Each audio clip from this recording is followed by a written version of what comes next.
유럽 난방 기준을 평생 믿고 살던 한 노인이 결국 한국 며느리가 깔아준 바닥 위에서 울었습니다. 라디에이터도 전기 히터도 온갖 난방 장치도 못 고친 허리 무릎 통증이 낯선 나라 며느리 한 명의 선택으로 갑자기 멈췄다면 당신은 이 이야기를 믿겠습니까? 오늘 사연은 한국 온도를 깔아준 며느리 한 명이 유럽 난방 기준을 어떻게 흔들었는가에 대한 실제 이야기입니다. 끝까지 보시면 왜 이 노인이 내 인생에서 가장 따뜻한 겨울이었다고 말했는지 직접 느끼게 될 겁니다. 잠깐, 이야기에 앞서 이런 해외 감동 사연 계속 보고 싶다면 지금 구독과 좋아요, 알림 설정 부탁드립니다. 여러분의 선택이 영상을 만드는데 큰 힘이 됩니다. 지금부터 이야기 시작할게요. 저는 안드레이입니다. 루마니아의 한 작은 공업도시에서 태어나 평생을 용접공으로 살았어요. 아침이면 차가운 콘크리트 바닥에 무릎을 대고 저녁이면 쇳물 튀는 소리와 함께 집으로 돌아왔죠.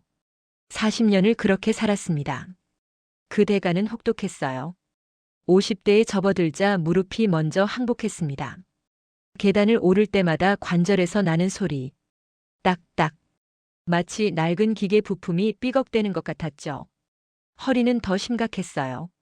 아침에 침대에서 일어날 때면 척추 어딘가가 얼어붙은 것처럼 굳어 있었습니다. 몸을 펴기까지 10분은 좋게 걸렸죠. 등에 누군가 쇠망치를 올려놓은 것 같았어요.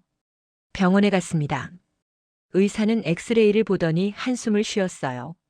안드레이, 당신 무릎 연골이 거의 다 닳았습니다. 허리뼈 사이 간격도 좁아졌고요. 바닥에 오래 앉지 마십시오. 특히 차가운 바닥은 적입니다. 그날부터 나는 바닥을 증오했습니다. 아니, 증오보다 더 깊은 감정이었죠. 공포에 가까웠어요. 집에 돌아와서는 침대와 소파만 찾았습니다. 거실 바닥을 밟을 때도 두꺼운 슬리퍼를 3겹 신었죠. 그래도 차가운 기운이 발바닥을 타고 무릎까지 스며들었어요. 아내 마리아는 그런 나를 안타까워했습니다. 여보, 그렇게 움츠리고 살면 더 아파질 거예요. 하지만 그녀는 5년 전 세상을 떠났죠. 심장마비였습니다. 갑작스럽게 아무 예고도 없이. 그 후로 우리 집은 난방이 켜져 있어도 늘 차가웠어요. 아니, 난방비는 오르는데 마음만 더 얼어붙었다는 게 맞겠네요. 아들 미하이는 10년 전 한국으로 일하러 갔습니다. 거기서 한국 여자를 만나 결혼했죠. 나는 결혼식에도 못 갔어요. 비행기를 탈 돈도 무릎을 믿을 자신도 없었으니까요. 그런데 어느 겨울날 미하이에게서 전화가 왔습니다. 아버지, 이번 겨울 한국에서 보내는 거 어때요? 우리 집 온돌이라 괜찮아요. 허리에 좋대요. 나는 코웃음을 쳤습니다. 온돌? 그거 바닥에서 자는 거 아니냐? 난 죽어도 바닥에 안 눕는다. 의사가 말렸어. 아버지, 온돌은 달라요. 바닥이 따뜻해서요. 따뜻한 바닥? 말이 돼? 바닥은 차가운 거야. 그게 바닥이지. 아들은 한참을 설득했지만 나는 고개를 저었습니다. 동양 사람들의 이상한 문화 따위 내 망가진 무릎엔 독약이라고 생각했죠. 그런데 며칠 뒤 며느리 지민이 직접 전화를 했어요. 아버님, 한 달만 오세요. 제가 아버님 방에 침대 놓을게요. 그냥 겨울 한번 한국에서 보내보세요. 목소리가 조용했지만 단단했어요. 나는 그제야 마음이 조금 움직였습니다. 침대가 있다면 아들 얼굴도 보고 싶고, 그렇게 의심과 두려움을 품은 채 나는 생전 처음 비행기에 올랐습니다. 창밖으로 보이는 구름 위를 보며 나는 생각했죠. 한국이라는 나라 어떤 곳일까? 바닥에 눕는 이상한 문화를 가진 나라. 내가 거기서 버틸 수 있을까? 그때까지 나는 몰랐습니다. 내 겨울이, 아니 내 인생이 그 한 달로 완전히 바뀔 거라는 걸. 그리고 바닥이라는 것이 적이 아니라 구원이 될 수도 있다는 걸. 인천공항에 내렸을 때 첫 번째로 느낀 건 추위가 아니라 당혹감이었어요. 공항 바닥이 따뜻했거든요. 슬리퍼를 신은 발바닥에 미세한 온기가 느껴졌습니다. 공항 바닥이 왜 따뜻하지? 난방을 바닥에까지 하나? 아들과 며느리가 마중을 나왔어요. 지민은 처음 보는 얼굴이었습니다. 작은 키에 차분한 인상. 아버님 오시느라 고생하셨어요. 그녀가 내 캐리어를 들려고 했지만 나는 손을 뺐죠. 괜찮아. 내가 들게. 차를 타고 1시간쯤 달렸을까요? 아들의 아파트는 신축 단지 안에 있었습니다. 엘리베이터를 타고 12층에서 내렸어요. 현관문을 열자 지민이 말했습니다. 아버님, 여기선 신발 벗으셔야 해요. 나는 안으로 들어가며 본능적으로 두꺼운 실내화를 찾았어요. 하지만 신발장엔 얇은 슬리퍼만 있었죠. 실내에선 맨발이 편하세요. 지민이 웃으며 말했습니다. 맨발? 바닥이 차가울 텐데. 나는 주저했어요. 한번 밟아보세요. 여긴 바닥이 제일 따뜻해요. 반신반의하며 양말 신은 발을 내렸습니다. 그런데 이상했어요. 차가움을 예상했던 발바닥에 마치 미지근한 욕조에 발을 담근 것 같은 부드러운 온기가 스며들었습니다. 공기는 그리 덥지 않았어요. 오히려 시원한 편이었죠. 그런데 바닥만은 확실히 따뜻했습니다. 나도 모르게 양말을 벗었어요. 맨발로 거실을 한 바퀴 돌았습니다. 구석구석 모든 바닥이 같은 온도였어요. 보일러는 여기서 조절해요. 지민이 벽에 붙은 작은 패널을 가리켰습니다. 디지털 숫자들이 떠 있었죠. 거실 27도, 안방 26도, 작은 방 25도. 가스보일러에서 데운 물이 바닥 밑에 깔린 배관을 돌아다녀요. 그래서 바닥 전체가 따뜻한 거예요. 나는 멍하니 서 있었습니다. 40년 동안 바닥은 차가운 것이라고 믿었는데 이 나라에선 바닥이 집에서 제일 따뜻한 곳이었어요. 거실을 둘러봤습니다. 소파는 구석에 하나뿐이었고 대신 바닥 한가운데 얇은 러그와 낮은 테이블이 놓여 있었죠. 한국 사람들은 소파보다 바닥을 더 좋아해요. 지민이 바닥에 털썩 앉으며 말했습니다. 편하거든요. 나는 그 모습을 보며 생각했어요. 저렇게 바닥에 앉으면 무릎이 아플 텐데. 하지만 그녀는 전혀 불편해 보이지 않았습니다. 저녁 식사는 더 신기했어요. 식탁이 아니라 바닥에 놓인 낮은 상에서 밥을 먹었거든요. 나만 의자를 내줬지만 아들과 며느리는 당연하다는 듯 바닥에 다리를 접고 앉았습니다. 예전엔 부엌 아궁이에서 난 연기를 바닥 밑굴로 돌려서 돌을 데웠대요. 지민이 밥을 먹으며 가볍게 말했어요. 요즘은 물로 데우는 거지만 원리는 똑같아요.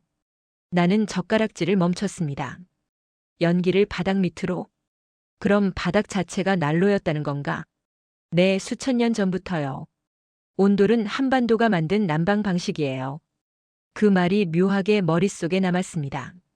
수천 년. 그 긴 세월 동안 이 사람들은 바닥과 함께 살아왔구나. 그날 밤 아들이 준비해준 방으로 들어갔어요. 약속대로 침대가 놓여 있었습니다. 하지만 내 시선은 자꾸 바닥으로 향했죠. 따뜻한 바닥. 평생 적이라고 믿었던 바닥이 이곳에선 집의 심장이었습니다. 나는 침대에 누우며 이상한 기대감 같은 걸 느꼈어요. 이 한 달 동안 내 무릎이 조금이라도 나아질까? 하지만 아직은 확신할 수 없었습니다. 바닥은 여전히 두려웠으니까요. 첫날 밤, 나는 익숙한 침대에 누워 잠들었습니다. 역시 침대가 편해. 몸이 푹 가라앉는 느낌. 마음이 조금 놓였죠. 그런데 새벽 3시쯤 허리에서 익숙한 통증이 왔어요. 찌릿. 척추 어딘가가 얼어붙은 것처럼 굳어지기 시작했습니다. 나는 몸을 뒤척였어요. 침대 위는 분명 따뜻한데 침대 아래에서 차가운 기운이 올라오는 것 같았죠. 이불을 더 끌어올려 봤지만 허리는 계속 뻐근했습니다. 1시간쯤 뒤척이다가 나는 침대에서 내려왔어요. 슬리퍼를 찾아 신고 조용히 거실로 나갔습니다. 그런데 거실 문을 열자 작은 불빛이 보였어요. 지민이었습니다. 바닥에 앉아 무언가를 읽고 있었죠. 아버님 잠 못 주무세요? 그녀가 고개를 들었습니다. 놀란 기색도 없이 당연하다는 듯 물었어요. 허리가 좀. 나는 쑥스럽게 말끝을 흐렸습니다. 지민은 잠시 나를 바라보더니 조용히 일어나. 방 안쪽 이불장을 열었어요. 한번 여기 누워 보실래요? 그녀가 거실 바닥에 이불을 펴기 시작했습니다. 아니야, 괜찮아. 침대가 있는데. 나는 손사래를 쳤죠. 침대는 위가 따뜻해도 밑이 식어요. 온돌은 아래에서 올라와요. 허리엔 이게 더 좋아요. 의사가 바닥에 누우면 안 된댔어. 차가운 바닥이 문제지 따뜻한 바닥은. 한 번만 믿어보세요. 그녀의 목소리엔 강요가 없었습니다. 그저 조용한 확신만 있었죠. 나는 결국 졌어요. 천천히, 정말 천천히 이불 위에 몸을 눕혔습니다. 차갑거나 딱딱할 거라고 예상했습니다. 몸이 바닥에 닿는 순간 무릎에 통증이 올 거라고 각오했죠. 그런데 이상했어요. 등 전체에 마치 커다란 따뜻한 손바닥이 깔린 것 같았습니다. 허리뼈 하나하나가 얼어붙었던 공구가 따뜻한 물에 담겨 서서히 녹는 것처럼 풀리기 시작했어요. 라디에이터는 손발부터 데웠습니다. 하지만 이건 달랐어요. 척추를 몸의 중심을 아래에서 떠받치며 데우는 열이었죠. 나는 눈을 감았습니다. 문득 40년 전이 떠올랐어요. 젊은 시절 공장 바닥. 한겨울에도 난방이 안 되던 작업장에서 얼어붙은 콘크리트 위에 무릎을 대고 쇳물을 녹이던 순간들. 그때 누군가 이런 바닥 하나만 깔아줬다면 내 무릎이, 내 허리가 조금 덜 망가지지 않았을까. 새벽 공기는 미세하게 차가웠어요. 하지만 바닥은 꺼지지 않는 불씨처럼 계속 몸을 데워줬습니다. 지민이 조용히 말했어요. 온돌은 불을 꺼도 한참 동안 따뜻해요. 돌이 열을 머금고 있으니까요. 옛날 방식도 지금 방식도 같아요. 나는 대답하지 않았습니다. 대신 눈물이 났어요. 왜 우는지 설명할 수 없었죠. 다만 평생 적이라고 믿었던 바닥이 지금 나를 품고 있다는 게 너무 낯설고도 고마웠습니다. 그날 밤부터 나는 침대를 버렸어요. 그리고 바닥 위에서 내 인생에서 가장 깊은 잠을 잤습니다. 그 후 며칠 동안 나는 이상한 노인이 됐습니다.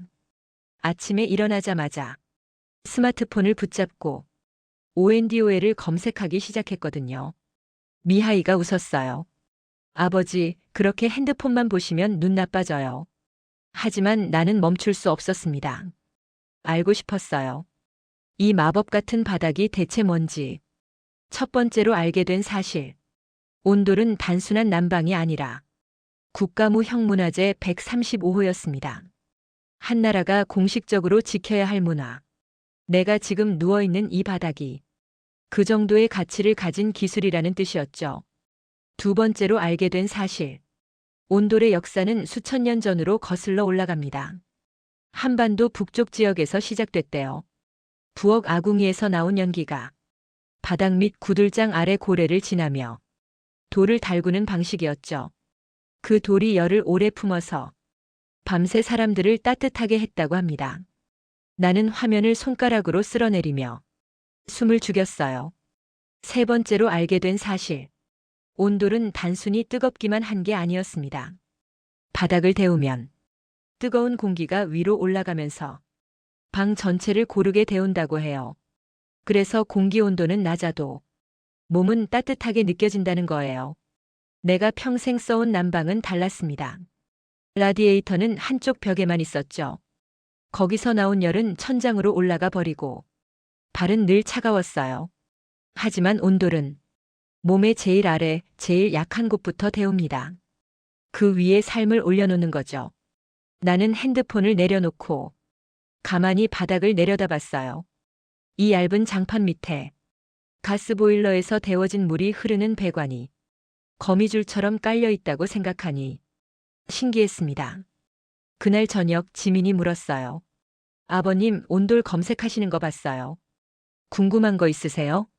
나는 머뭇거리다 물었습니다. 온돌이 왜 이렇게 좋아? 지민은 잠시 생각하더니 말했어요. 한국 사람들은 소파보다 바닥을 좋아해요. 가족이 바닥에 둘러앉으면 자연스럽게 가까워지거든요. 높이가 같으니까요. 그 말에 나는 가슴이 뜨끔했습니다. 우리 집은 언제부터 대화가 사라졌지? 아내가 떠난 뒤 우리 집 거실엔 소파 두 개가 마주 보고 있었어요. 하지만 그 위에 앉아서 서로 얼굴 보고 대화하는 일은 없었죠. 미하이는 한국으로 떠났고 나는 혼자 TV만 봤습니다. 난방은 켜져 있었지만 집은 늘 차가웠어요. 온돌은 사람을 붙여놓는 바닥이구나. 나는 속으로 중얼거렸습니다. 그날 밤 나는 또 검색했어요. 그리고 알게 됐습니다. 한국에선 아픈 사람, 나이 든 사람을 아궁이에 제일 가까운 따뜻한 자리에 앉혔대요. 그 자리를 윗자리라고 불렀다고 합니다. 그 문장을 읽는데 눈시울이 뜨거워졌어요. 바닥 하나에도 약한 사람을 먼저 챙기는 마음이 담겨 있었습니다. 나는 핸드폰을 덮고 조용히 바닥에 손을 댔어요. 따뜻했습니다. 하지만 곧 한 달이 지나면 나는 다시 루마니아로 돌아가야 했죠. 차가운 집으로, 온돌이 없는 겨울로. 그 생각을 하니 벌써부터 가슴이 먹먹했습니다. 한국에서의 한 달이 거짓말처럼 내 몸을 바꿔놨어요. 무릎 통증이 눈에 띄게 줄었습니다. 계단을 내려갈 때마다 울리던 딱딱거리는 소리가 거의 사라졌죠. 허리도 한결 나아졌어요. 아침에 일어날 때 10분씩 걸리던 게 이젠 5분이면 됐습니다. 온돌 덕분이었죠.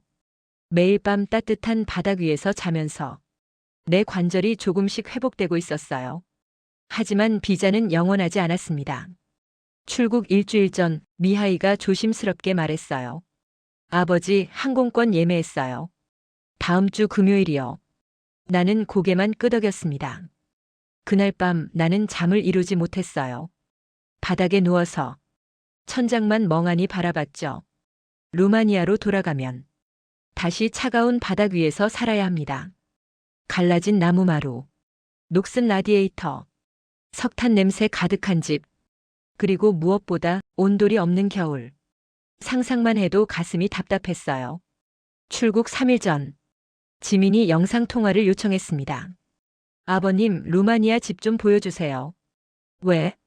그냥요. 궁금해서요. 나는 핸드폰을 들고 집 안을 비췄어요. 갈라진 바닥, 낡은 가구, 좁은 방들. 지민은 화면을 가만히 들여다봤습니다. 한참 후에 물었어요. 아버님, 바닥 높이가 어느 정도예요? 왜 그걸 물어? 그냥요. 보일러실은 따로 있어요? 있긴 한데 아주 오래됐어. 나는 짜증 섞인 목소리로 말했습니다. 괜히 봐서 뭐 하려고. 여긴 한국 아니야. 온돌 같은 거 못 갈아. 지민은 잠시 침묵했어요. 그러다 조용히 말했습니다. 안 되는지 제가 한번 알아볼게요. 아버님 집에도 따뜻한 바닥이 있으면 좋겠어요. 나는 피식 웃었죠. 루마니아의 온도를 깐다고. 말도 안 돼. 하지만 지민의 목소리엔 장난기가 없었어요. 루마니아로 돌아온 첫날 밤, 나는 본능적으로 바닥에 이불을 폈습니다. 그리고 누웠죠. 차가웠어요. 뼛속까지 스며드는 냉기. 한 달 만에 다시 느끼는 익숙하지만 끔찍한 감촉. 나는 일어나 침대로 올라갔습니다. 하지만 잠은 오지 않았어요. 한국에서의 한 달이 꿈처럼 느껴졌습니다. 정말 그런 바닥이 있었나? 따뜻한 바닥 위에서 고통 없이 잠들었던 밤들이 진짜였나? 겨울은 점점 깊어졌습니다. 무릎 통증도 서서히 돌아왔어요. 나는 다시 두꺼운 양말을 겹쳐 신고 코트를 입은 채 집안을 돌아다녔습니다. 온돌이 그리웠어요. 아니, 온돌 위에서의 삶이 그리웠죠. 따뜻한 바닥 위에 둘러앉아 밥을 먹던 가족들, 아무렇지 않게 바닥에 앉아 웃던 며느리, 그리고 그 모든 걸 가능하게 했던 수천 년 된 기술. 며칠 뒤 지민에게서 문자가 왔어요. 아버님, 다음 주에 루마니아 갈게요. 나는 황당해서 전화를 걸었습니다. 뭐? 여긴 왜 와? 지민은 짧게 답했어요. 온돌 깔러요. 일주일 뒤, 정말로 지민이 왔습니다. 공항에서 그녀를 봤을 때 나는 믿을 수 없었어요. 작은 캐리어 하나를 끌고 겨울 코트를 입은 며느리가 루마니아 땅을 밟고 있었습니다. 아버님. 그녀가 웃으며 손을 흔들었어요. 나는 어이가 없었죠. 여긴 정말 왜 왔어? 미하이는? 회사에서 휴가 못 받았어요. 저 혼자 왔어요. 혼자? 온돌 깔러? 너 혼자 어떻게? 지민은 캐리어를 열었습니다. 안에는 서류 뭉치들이 가득했어요. 한국어와 영어로 된 설계도, 온수 배관 업체 카탈로그, 그리고 루마니아 현지 건설업체 명함들. 몇 주 동안 준비했어요.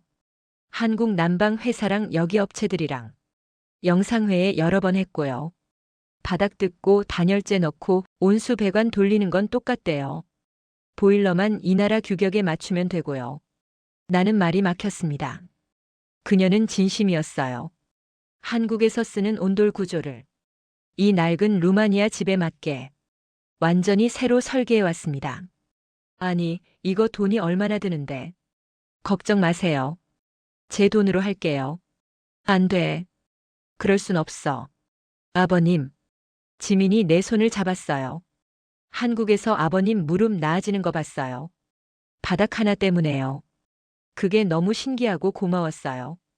그녀의 눈이 촉촉했습니다. 저는 아버님을 직접 모시지 못했어요. 결혼식에도 못 오셨잖아요. 이것밖에 못 해드려요. 이것밖에? 이게 어디 이것밖에야. 나는 더 이상 말을 잇지 못했습니다. 공사는 사흘 뒤 시작됐어요. 현지 인부 3명이 왔습니다. 그들은 처음엔 황당해했죠. 바닥 밑에 온수 배관? 이 오래된 집에? 아시아식 난방을 여기다 깔아? 그런데 지민이 설계도를 펴고 구조를 설명하기 시작하자 인부들 표정이 달라졌어요. 동네 사람들은 수군거렸습니다. 저 집 한국 며느리가 바닥을 다 부순다더라. 돈 낭비 아니야? 나이 든 사람 추억까지 다 걷어내네. 나는 그 말들이 신경 쓰였어요. 내 자존심도 콕콕 찔렸죠. 굳이 여기까지 와서 이럴 필요 있었나? 내가 그냥 참고 살면 되는데. 그런데 지민은 하루 종일 무릎 보호대 하나만 찬 채 차가운 콘크리트 위를 기어다녔습니다. 줄자를 대고 배관이 갈 길을 손으로 따라 그렸어요. 현지 인부와 서툰 영어로 싸우기도 했죠. 여기 곡선으로 돌려야 열이 고르게 퍼져요. 이렇게 하면 저기 구석은 항상 차가워요. 마치 한국에서 배운 온돌 장인처럼 한 치씩 바닥을 확인했습니다. 어느 날 저녁, 나는 그녀에게 물었어요. 지민아, 너 무릎 괜찮아? 하루 종일 바닥에 앉아 있었잖아. 지민은 씩 웃었습니다. 아버님 무릎보단 괜찮아요. 그 말에 나는 울컥했죠. 공사 일주일째 되던 날, 배관 문제가 생겼어요. 현지 인부가 소리쳤습니다. 이 집 바닥 구조가 이상해. 온수 배관 돌리려면 바닥을 5cm 더 높여야 해. 그럼 천장이 낮아지잖아요. 지민이 난감한 표정을 지었어요. 나는 그때 끼어들었습니다. 천장 낮아지면 어때? 그냥 해. 아버님, 따뜻하기만 하면 되는 거 아니냐? 5cm쯤이야. 지민이 나를 보며 천천히 고개를 끄덕였어요. 그날 밤 공사 중인 집 구석에서 지민이 조용히 말했습니다. 아버님, 한국에서도 온돌이 그냥 난방은 아니에요. 아픈 사람, 나이 든 사람 먼저 따뜻한 데 앉히려고 아궁이 옆자리를 윗자리라고 불렀대요. 저한테는 그 자리가 지금 아버님 방이에요. 나는 그 말을 듣고 고개를 숙였습니다. 미안하다. 그리고 정말 고맙다. 2주 뒤 공사가 끝났습니다. 새로 깔린 바닥은 겉으로 보기엔 평범했어요. 얇은 장판이 깔려 있을 뿐. 하지만 그 밑에는 보일러에서 나온 온수가 돌길을 만들며 흐르고 있었죠. 보일러를 켜는 날, 나는 숨을 죽였습니다. 지민이 벽에 새로 단 조절기를 눌렀어요. 거실 27도, 아버님 방 28도. 처음엔 좀 더 따뜻하게 몸이 적응할 때까지요. 30분쯤 지났을까요? 나는 슬리퍼를 벗고 맨발로 바닥을 밟았습니다. 그리고 알았어요. 한국에서 느꼈던 그 온기가 지금 루마니아의 겨울 한복판 내 집 바닥에서 올라오고 있다는 걸. 나는 천천히 무릎을 꿇고 손바닥으로 바닥을 쓸었습니다. 따뜻했어요. 모든 곳이 똑같이 따뜻했죠. 그날 밤, 나는 이불을 바닥에 펴고 몸을 눕혔습니다. 등에 닿는 열이 달랐어요. 이제는 외국의 신기한 기술이 아니라 내 집의 따뜻함이었습니다. 눈물이 났어요. 지민아. 나는 며느리 이름을 처음으로 제대로 불러봤습니다. 이 바닥 내가 깔아준 거지. 지민은 웃으며 대답했어요. 온돌은 한국 선배들이 만든 거고요. 저는 아버님 집에 가져오기만 했어요. 이틀 뒤 지민은 한국으로 돌아갔습니다. 떠나기 전에 그녀가 말했어요. 아버님 매일 바닥 온도 체크하세요. 보일러 이상하면 바로 연락하고요. 나는 고개를 끄덕였죠. 지민이 공항으로 가는 차에 오르며 마지막으로 손을 흔들었어요. 나는 그 모습을 보며 평생 잊지 못할 거라고 생각했습니다. 그날 저녁, 동네 친구 몇 명이 구경을 왔어요. 바닥이 따뜻하다고? 정말? 그들은 반신반의하며 신발을 벗고 들어왔습니다. 잠깐 앉아보더니 입을 다물지 못했죠. 안드레이, 이거 진짜네. 바닥이 이렇게 따뜻할 수가 있어? 나는 담담히 말했습니다. 한국에선 수천 년 전부터 이렇게 살았대. 한 친구가 농담을 던졌어요. 넌 이 동네에서 제일 부자가 됐네. 돈 말고 겨울을 이긴 부자. 나는 속으로 답했죠. 나는 부자가 아니다. 다만 세상에서 제일 좋은 며느리를 얻었을 뿐. 그날 밤 나는 바닥에 누워 천장을 바라봤습니다. 한국이라는 나라, 온돌이라는 기술, 그리고 지민이라는 사람. 그 모든 게 합쳐져 내 남은 인생을 바꿨습니다. 지민이 떠나고 한 달이 지났습니다. 나는 매일 아침 일어나 제일 먼저 바닥 온도를 확인했어요. 거실 27도, 방 28도.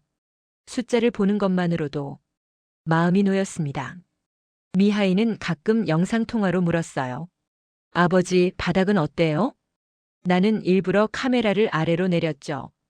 바닥에 앉아 낮은 탁자 앞에서 차를 마시는 모습. 한국에서 봤던 장면을 이제 내 집에서 재현해 보였습니다. 좋아. 무릎도 많이 나아졌어. 정말요? 다행이다. 지민이 엄청 걱정했거든요. 며느리한테 고맙다고 전해줘. 어느 날 나는 작은 결심을 했어요. 미하이에게 전화를 걸었습니다. 아들아, 이 집은 나중에 너희 둘한테 줄 거야. 네? 갑자기 왜요? 조건이 하나 있다. 뭔데요, 아버지? 이 바닥 절대 없애지 마라. 이건 한국에서 온 기술이자 내 아내가 무릎으로 깔아준 사랑이다. 아들은 잠시 침묵했어요. 그러다 조용히 말했죠. 약속할게요, 아버지. 나는 요즘 동네 사람들에게 온돌 이야기를 자주 합니다.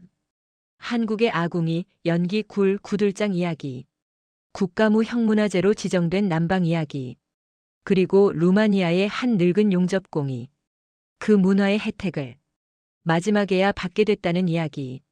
사람들은 묻죠. 그게 그렇게 대단해? 나는 간단히 답합니다. 그래. 내 무릎이 증명해. 어떤 사람들은 관심을 보였어요. 우리 집에도 깔 수 있어? 나는 지민이 남기고 간 명함을 건넸습니다. 여기 연락해봐. 한국 회사랑 연결해 줄 거야. 실제로 두 집이 온돌을 깔았어요. 동네에서 조금씩 소문이 퍼지기 시작했죠. 한국식 난방 온돌. 바닥 자체가 따뜻한 집. 어느 겨울밤. 나는 더 이상 두꺼운 양말을 겹쳐 신지 않습니다. 대신 맨발로 바닥을 한번 쓸어봐요. 따뜻합니다. 언제나 그랬다는 듯이. 나는 알아요. 이게 단순히 돌과 물, 보일러와 배관의 힘만이 아니라는 걸. 한 며느리가 시아버지에게 건넨 당신도 이 따뜻함을 누려야 한다는 조용한 의리와 명예의 바닥이라는 걸. 그래서 나는 오늘도 다짐합니다. 한국인이 아닌 내가 온돌 이야기를 평생 떠들고 다니겠다고. 이 바닥에 누울 수 있는 한. 가끔 밤에 바닥에 누우면 한국에서의 첫날 밤이 떠올라요. 지민이 이불을 펴며 했던 말. 한 번만 믿어보세요. 나는 믿었습니다. 그리고 내 인생이 바뀌었죠. 이제 내 차례입니다. 이 따뜻함을 다른 사람들에게도 전할 차례. 온도를 지키는 건 이제 내 몫이니까요. 마지막으로 이 이야기를 듣는 당신에게 묻고 싶어요. 당신 집 바닥은 따뜻한가요? 만약 아니라면 한 번쯤 온도를 경험해 보길 바랍니다. 그게 단순한 난방이 아니라 수천 년을 이어온 한 민족의 지혜이고 사람을 살리는 기술이라는 걸 알게 될 테니까요. 한 나라의 기술이 한 가족을 그리고 한 늙은 남자의 남은 생을 바꾸는 이야기가 좋았다면 구독과 좋아요, 알림 설정까지 눌러두고 다음 사연도 함께 들어주세요. 지금까지 온돌과 함께 살게 된 루마니아 할아버지 안드레이의 이야기였어요.